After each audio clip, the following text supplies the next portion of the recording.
Brothers and sisters, welcome to our today's program. We are the 12th of March 2020. My name is Odon Bulamba. I'm going to present to you our news today.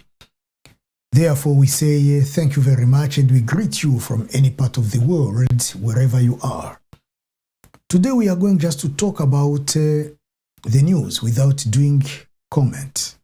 So please bear that with me. We'll start with the case of coronavirus epidemic, which is considered as a pandemic now. On Wednesday, 11th of March 2020, the big boss of World Health Organization, Dr. Tedros Adhanom Ghebreyesus, announced that the coronavirus epidemic is now a pandemic. He stressed the alarming levels of spread and inaction observed over a wide international geographic area. This pandemic affects a significant portion of the world's population. Dr. Tedros said that in the coming days, the death toll will rise. On Tuesday, 10th of March, in the DRC, Democratic Republic of Congo, a first case of the pandemic was detected in Kinshasa. A Congolese resident of France arrived in Kinshasa on the 8th of March. The latter is pointed to being carrying the virus. He is in solitary. In Kinshasa, according to Dr. Longondo, who is the National Minister of Health, 109 identified people have been in contact with the patient who is contaminated. For 2 weeks, I understand that's the incubation period of the disease. These 109 people will be subjected to daily follow-up. The victim lived in a hotel in Goma. The hotel was quarantined. It is also looped by unprotected. It's also guarded, if you want, or looped by the unprotected police officers. The victim is believed to be in an isolation center at a Sino-Congolese hospital in Njili community, not in Kikole, in Sele community, as it was declared on Tuesday by the Minister of Health. Let's go to Beni. A suspicious case is placed in the same case of coronavirus. There is another suspicious case which is placed in solitary confinement. Samples have been taken and are being analyzed. The population of Beni is called to calm. In a statement issued by the Minister of Health following the coordination meeting, the Congolese government reassured that it had released some of the funds needed to ensure an effective response to coronavirus. But until then, the size of the fund released is not precise. Let's go to Bukavu, where the FCC, through Nehemiah Mwilanya, launched an awareness campaign against coronavirus disease on Wednesday, March 11. Nord-Kivu. Great Lakes military intelligence officials meeting in Goma. On Wednesday, 11th of March this year, more than 50 military intelligence officers from countries of the Great Lakes region, including Burundi, Rwanda, Congo Democratic, Tanzania, and Uganda, met to assess their exchange mechanism. Information. According to the Congolese Army military spokesman, General Leo Kasonga, peace was at the center of their discussions. He said, "We are here to discuss the possibility and posture to adopt to intensify the exchange of information and knowledge. So, pooling intelligence to better attack the common enemy that is a negative force, or the negative forces in order to eradicate it so that peace is the common stranglehold or stranglehold of the whole region." On this page, I should say that Rwanda, Uganda, and other countries have come together to work in order to solidify or to build a strong peace around the region, which is awesome, which is good. But so far, many people in the Congo, many population of the Congo has testified how often they have seen Rwandan army wearing Rwandan uniforms to be the attackers or to be those who have been doing wrong against the Congolese on their land. The wonder is, how will the new Rwandan soldier wearing the same uniform, meaning Rwandan military uniform, will come to attack another Rwandan wearing a similar uniform or the same uniform as his on the Congolese ground? Of course, we understand that Rwanda and Uganda had a purpose to come to Congo. And according to them, their purpose was to come and attack the enemy of their nations on our land. But according to other people, the purpose of Rwanda and Uganda to step into the Congo was to loot our country, to kill, and to destroy. Many books have written about that. Many people have talked about it. There are 100, if not 1,000, of messages that you have received before or you have been receiving about the presence of Rwanda and Uganda in the Congo. So how come that these people again are in this stronghold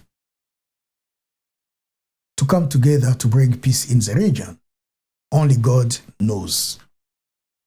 Note that the delegate of MONUSCO and AFRICOM have taken part in this meeting. Let us go to Lomami, where the school activities were paralyzed in Lubao. Why this paralyzation?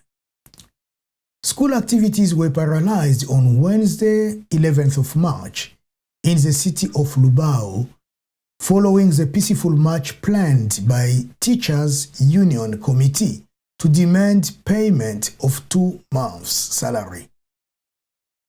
Here we are talking about January and February 2020 salaries. Lubao Teachers Union Committee is seeking the involvement of the relevant provincial authorities to find a solution to this problem within 48 hours before announcing the strike. No payroll bank is set up in this territory for the payment of the state agent and office day after day, like cockroaches. Clashes between the army of the Congo and the armed forces in Baheti, Diwe, 20 people lost their lives, and this in all ranks. Anarchic buildings. And on Monday, 9th of March, from the site of Wangata Reference General Hospital, and this was done in the presence of a local security service. And the governor said, "We don't stop here. starting with Liberation Avenue through Camp Ngashi and Inkwanga and so on. To demolish houses which were constructed, which were built at the wrong spot, it's fair enough and it's good. However, the question is of knowing who sold the land to those people, to those builders, to the owners. You'll discover that these are, again, our government authorities. They will sell land to people, telling people this is a right place to build your house. People have worked so hard for years to save a little bit in order to build a small house. Then later on, our government again will come back to those people and tell them that you were not supposed to build your house here. They will demolish it and they won't pay anything back. And poor Congolese families will continue to be thrashed, to be stepped on, to be neglected, to be humiliated, and to be abandoned to itself. Is there any possibility that the government can talk first of all to their officials? If possible, to educate their officials, because what they are doing is to torture the nation, is to kill, to revolt, and to show how much they don't consider Congolese people as human beings. Let's go to Kotakoli, where the rainfall took away more than 300 roofs, house roofs, churches, and shops.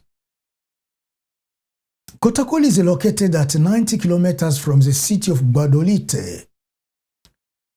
Kotakoli was rocked by a natural disaster on the night of Saturday towards Sunday, 8th of March 2020. Torrential rain, accompanied by strong winds, hit this part of the DRC and torn roofs of about 300 houses. Several other walls collapsed in Goga, Mbaya, Kengo, Wele, and Bumba neighborhoods. And in the villages of Soboli, Fuambo, Mbao have also sunk to God because no loss of life has been recorded. Only a few injured. Let's go to Shabunda, where the rebel leader Ngandu and more than 50 of his element has surrendered themselves to the Congolese army in Kigulube.